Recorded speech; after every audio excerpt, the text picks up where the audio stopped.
मेरा बेटा को मंदिर का कोई मंदिर था हिंदपीढ़ी जगह, वहाँ पे गया था।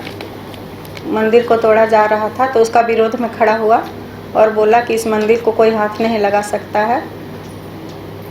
और उसके बाद फिर वह लव जिहाद वाला जो 12 साल की लड़की जो थी, उसके केस के लिए वहाँ पे पंडरा थाना में गया हुआ था धन्यवाद करने के लिए, जबकि लड़की मिल गई थी। तो उसको बैठा दिया गया और बोला कुछ आदमी कोई भेंट करने के लिए आ रहे हैं, और षड्यंत्र रच के मेरा बेटा को जेल भेज दिया गया। उसके बाद 19 तारीख को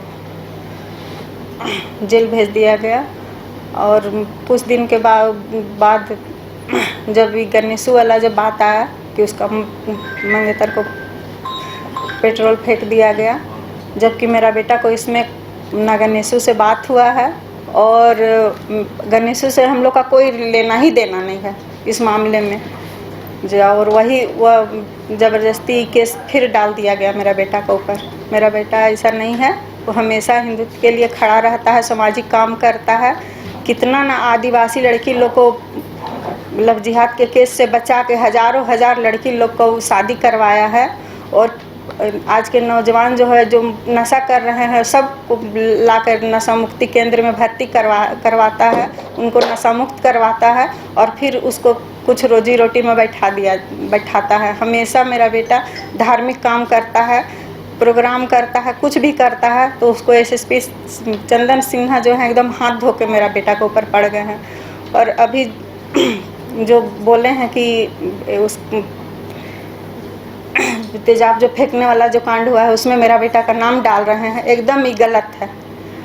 वो संस्कारी लड़का है, ऐसा पूरा समाज जानता है। हमको कहने का ज़रूरी नहीं है कि भैरव सिंह कैसा है। भैरव सिंह बहुत ही पढ़ा लिखा एक सभ्य इंसान है। कैसे बोल सकते, क्यों पड़ गया उसके पीछे, किसके साजिश है, किसके कहने पर हुए, किसके इशारे पर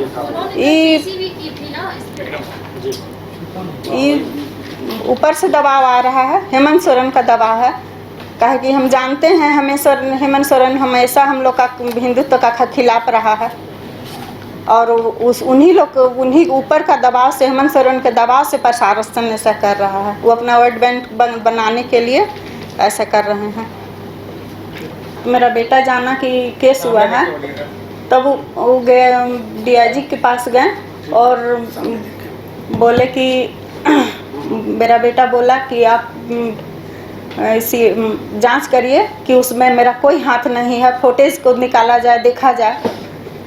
पर उसका कोई जांच ही नहीं हुआ, सीधा उसके आरोप लगाकर उसको 2 महीना पहले का बात है और अभी उसको ऐसा कर दिया गया है।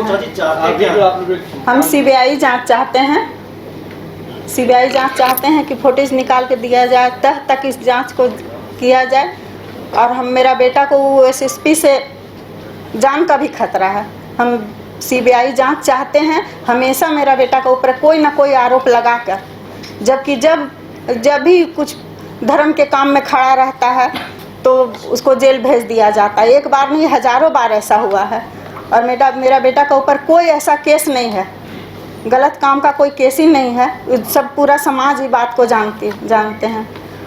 हम CBI जांच चाहते हैं और इस तक चाहते हैं कि CBI जांच करे। और अगर CBI जांच तह से होगा तो चंदन सिन्हा जो हैं, जो मेरे बेटा के ऊपर पड़ गया है, वो एकदम जेल जाएंगे, एकदम हम दावा के साथ कह सकते हैं।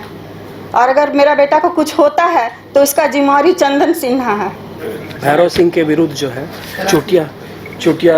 भैरव सिंह के विरुद्ध चुटिया थाना में एक कांड दर्ज हुआ था। चुटिया थाना कांड संख्या 125/2025, वो दिनांक 25 मई को दर्ज हुआ था, जिसके बाद भैरव सिंह के द्वारा जो है दिनांक 31 मई को एक माननीय मुख्य पुलिस महानिदेशक के यहाँ, वरीय पुलिस अधीक्षक महोदय के यहाँ, पुलिस अधीक्षक महोदय के यहाँ, पुलिस उप महानिरीक्षक महोदय, पुलिस उपाधीक्षक महोदय और थाना प्रभारी चुटिया के यहाँ एक आवेदन दिया गया था, जिसकी कॉपी अगर आप लोग चाहेंगे तो हम लोग दे सकते हैं। उसमें उन्होंने स्पष्ट लिखा था कि इसकी जो है उच्च स्तरीय जांच की जाए। मैं घटनास्थल पर मौजूद नहीं था। 25 मई के बाद इस संबंध में जांच हुई कि नहीं ये सभी जानते हैं। जांच नहीं हुई है, लेकिन दिनांक 15 तारीख को एक मंदिर का मुद्दा आता है हिंदपीढ़ी में, जिसमें मेरे क्लाइंट के द्वारा बोला जाता है कि मंदिर को नहीं तोड़ा जाएगा, अन्यथा भैरव सिंह जो है अपने मतलब मंदिर को तोड़ने नहीं देगा। उसके बाद फिर 2 दिनों के बाद पंडरा थाना में एक लव जिहाद के मैटर में भैरव सिंह जाते हैं, तो वहाँ पे उनको चुटिया थाना के द्वारा डायरेक्ट गिरफ्तार कर लिया जाता है। जबकि 25 तारीख की घटना थी, तो उनको 25 तारीख के बाद से 17 मई तक के पहले उतने के दरमियान में उनका जांच होना चाहिए था। वो घर में रहते हैं, उनकी गिरफ्तारी होनी चाहिए थी। वो ऐसे पर्सन नहीं है भैरव सिंह की कहीं भी छुप जाएंगे, वो निकलते हैं, रोज़ आ रहे हैं, जा रहे हैं। लेकिन ऐसा अचानक से उनको 17 तारीख को ही गिरफ्तार कर लिया जाता है, और गिरफ्तारी करके पंडरा थाना से पहले घर वालों को सूचित किया जाता है, आराम से उनको न्यायिक अभिरक्षा में भेज दिया जाता है। जब वो न्यायिक अभिरक्षा में चले गए, तो पुलिस का ये कर्तव्य बनता है कि अगर उन्होंने एक स्पष्टीकरण मांग की है कि मैं वहाँ था कि नहीं, तो सीसीटीवी फुटेज का इस्तेमाल होना चाहिए। जिस तरह से तेजाब वाले कांड में पुलिस के द्वारा तत्परता से वो लड़का और वो लड़की जो है उनका मोबाइल को लिया गया, तो उतनी तत्परता से अगर पुलिस सीसीटीवी जांच करती तो भैरव सिंह वहाँ थे कि नहीं साफ पता चल जाता।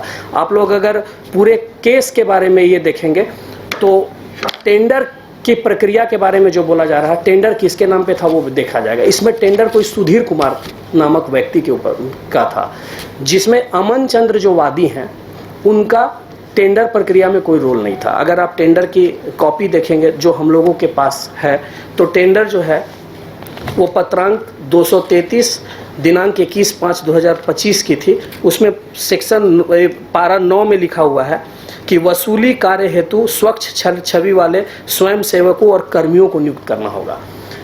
तो ये जो वाद है, इस वाद की गहराई से अगर जांच की जाए तो ये देखा जाएगा जो वादी अमन चंद्र हैं उनके विरुद्ध 4 केस न्यायालय में दर्ज थे, जिसमें 3 अभी पेंडिंग है।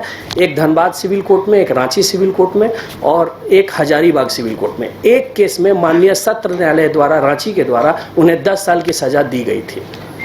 उनका आपराधिक छवि को पहले पुलिस को जांच करनी चाहिए थी।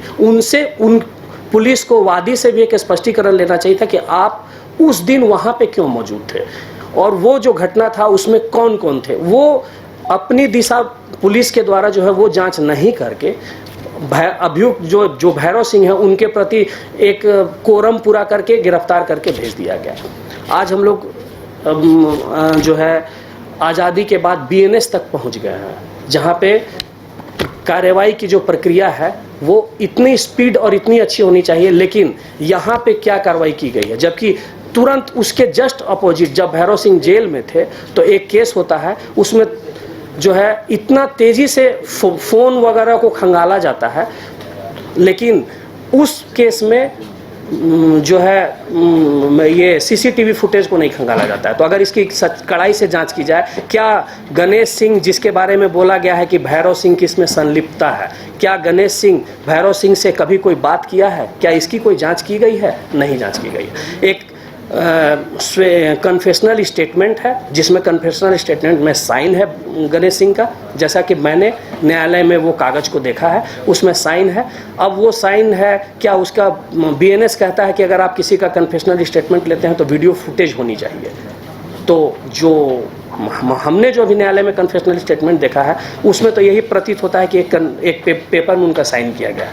तो भैरव सिंह न्यायालय में थे, सॉरी जेल में थे, तो जेल में रहने के दरमियान क्या गणेश सिंह की उसकी बात हुई कि नहीं, क्या गणेश सिंह से मुला, इसकी जांच नहीं हुई। सिर्फ वो बोल दिए, कन्फेशन में नाम आ गया, भैरव सिंह के ऊपर एक केस दर्ज कर दिया गया। इतना तेजी से केस को दर्ज किया गया है, जबकि अगर इसके पहले उलट उस केस में इतना तत्परता दिखाई जाएगी तो सब कुछ क्लियर हो जाएगा। अगर कोई प्लान गणेश सिंह भैरव सिंह कर रहे हैं कि मुझे अपने आप को बचाना है, इस केस में किसी और को संलिप्त करना है, तो जाहिर बात है भैरव सिंह 25 तारीख के FIR के बाद 17 तारीख को गिरफ्तार हुए थे। 1.5 महीना के दौरान वो कुछ भी प्लानिंग कर सकते थे। उनके पास प्लानिंग करने का अथक समय था, लेकिन वो प्लानर है नहीं, एक्चुअल वो समाज सेवक है। वो समाज के लिए जा रहे हैं, दौड़ रहे हैं, उठ रहे हैं, बैठ रहे हैं, उनको इससे कोई मतलब नहीं है। उन्होंने एक स्पष्टीकरण दिया, वो सोचे कि पुलिस अपना तत्परता से जांच करेगी और जांच करने के बाद सच्चाई सामने आएगा, मैं था नहीं, मैं निकल जाऊंगा। लेकिन पुलिस कुछ और सोच रही थी।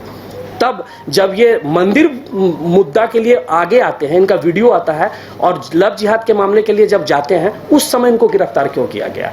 जाहिर बात है पुलिस जो है, जैसा कि मैं तो नहीं बोल, जैसा उनकी माता का कहना है कि पुलिस क्या करे, हो तो उनका विषय है। मेरा विषय यही है कि 1.5 महीना में अगर भैरव सिंह को कुछ करना रहता तो वो 1.5 महीना में करते। पुलिस को इसकी जांच की जानी चाहिए पुलिस के द्वारा कि क्या भैरव सिंह स्टैंड वाले दिन जो घटना थी उस दिन थे कि नहीं।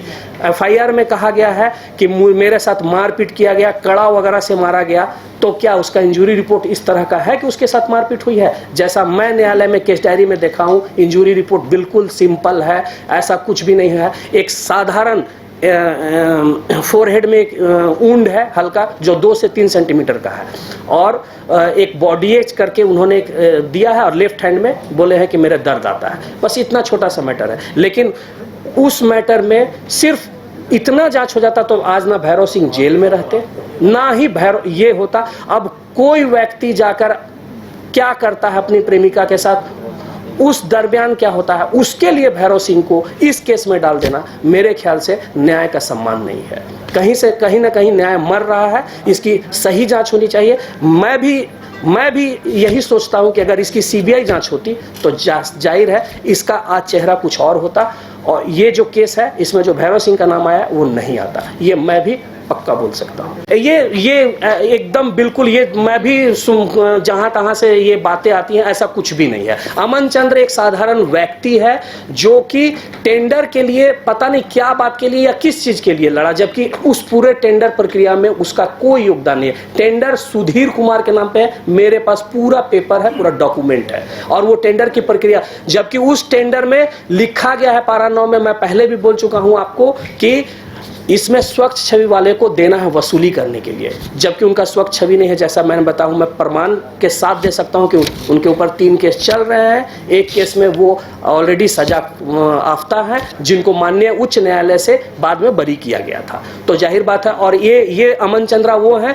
जिनकी सीआईडी जांच हुई थी नामकुम थाने वाले कांड में, जो इस सिम का क्लोनिंग कर रहे थे, उसका भी पूरा पुख्ता प्रमाण है, बाकायदा पूरा केस नंबर है मेरे पास। मैंने न्यायालय में अपने बेल पिटीशन में भी ये बातों को अब रखा था।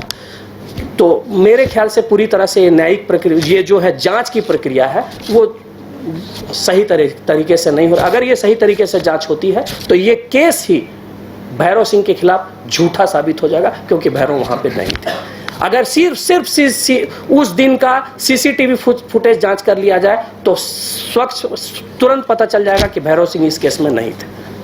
इसके बाद इतना विवाद होने का बात नहीं है। फिर उसके बाद यहाँ पे आ जाते हैं, फिर कोई लड़का कुछ करता है, उसमें फिर भैरव सिंह का नाम आता है। इसका जरूरत ही नहीं पड़ता। अगर उनको कुछ करना रहता तो उनके पास 1.5 महीने का समय था, वो 1.5 महीना में कुछ नहीं करेंगे। और जेल जाने के बाद, जबकि अपने आप को अंदर कर दिए हैं, अगर जेल में प्लानिंग चल रही है तो फिर माननीय एसएसपी साहब या जो भी पुलिस प्रशासन वो बताए कि ऐसा प्लानिंग कैसे जेल में हो जाता है। भाई साहब, हम लोग तो यही जानते हैं कि जो क्लाइंट हमारे जेल में रहते हैं, वो जेल में रहते हैं, 3 टाइम का खाना उनको कैसे ये मुनस्सर होता होगा, और दिन रात हम लोगों के पास प्रेशर आता रहता है उनके परिवार के माध्यम, सर मेरा बेटा को छुटाइए। अगर जेल में सब कुछ होता, प्लानिंग हो जाता, तो सब जेल ही में रह जाता। तो मेरे ख्याल से प्लानिंग पहले करना चाहिए था, अभी नहीं। इसका अच्छी तरह से जांच हो जाए तो जाहिर बात है भैरव सिंह बिल्कुल निर्दोष है। सर अपना नाम बता दीजिए। मेरा नाम कीर्ति नारायण सिंह है, मैं भैरव सिंह का अधिवक्ता हूं, और मैं इस पूरे केस में उनका वकालतनामा के साथ केस लड़ रहा हूं। शहर की भीड़ से बोर हो गए हो? तो चलिए आज नए वाइब में आपको लेके चलते हैं, जिसका नाम है वैदिक विलेज। एम्स पटना से 10 मिनट की दूरी पर नौबतपुर में स्थित ये सोसाइटी सिर्फ आपके लिए है। यहाँ पे मेन रोड 30 फीट की है, रिंग रोड 24 फीट की है, और ब्रांच रोड 20 फीट की है। यहाँ मिलेगा आपको स्विमिंग पूल, जॉगिंग ट्रैक, मंदिर और 24/7 सिक्योरिटी कैमरा जैसी बेसिक एमिनिटीज। शांति और सुकून से भरा प्लॉट चाहिए तो सोचना बंद करो, अभी कॉल करो नीचे दिए हुए नंबर पे।